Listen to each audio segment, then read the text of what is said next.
Hi, ഞാൻ ആദ്യമായിട്ടാണ് ഒരു പ്രൊഡക്റ്റിൻ്റെ റിവ്യൂ ചെയ്യുന്നത്.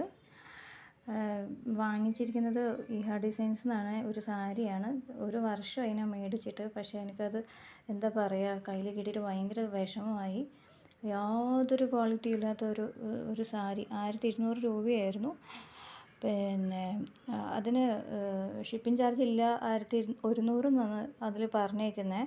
പക്ഷേ അത് ഞങ്ങൾ പേ ചെയ്യുമ്പോഴത്തേക്കും 1200. അതായത് ഞങ്ങളിവിടെ ബാംഗ്ലൂർ ആയതുകൊണ്ടാണോ എന്ന് എനിക്ക് അറിഞ്ഞുകൂടാ. എന്തായാലും 1200 രൂപയാണ് കൊടുത്തേക്കുന്നത്. ഇതുവരെ അതിന് ശേഷം ഞാനത് തുറന്ന് നോക്കിയിട്ടില്ലായിരുന്നു. ഷെൽഫിൽ തന്നെ കിടക്കുമായിരുന്നു. പക്ഷേ ഈ ഇടയ്ക്ക് ഞാനൊരു കമൻറ്റ് ഇടാൻ പോയപ്പോഴത്തേക്കും അത് കമൻറ്റ് ഫെയിൽഡ് എന്ന് കാണിക്കുന്നു. അപ്പോൾ ഒന്നും നമുക്ക് കമൻറ്റ് ഇടാൻ പറ്റാത്ത അവസ്ഥയാണെന്ന് തോന്നുന്നു അവർ ചെയ്തു വെച്ചേക്കുന്നത്. അതുകൊണ്ട് മാത്രം ഞാൻ ഇടുവാണ്. ഇതാണ് സാരി. ഒരു ഷിമ്മീസ് മോഡലിലൊരു സാരി 1200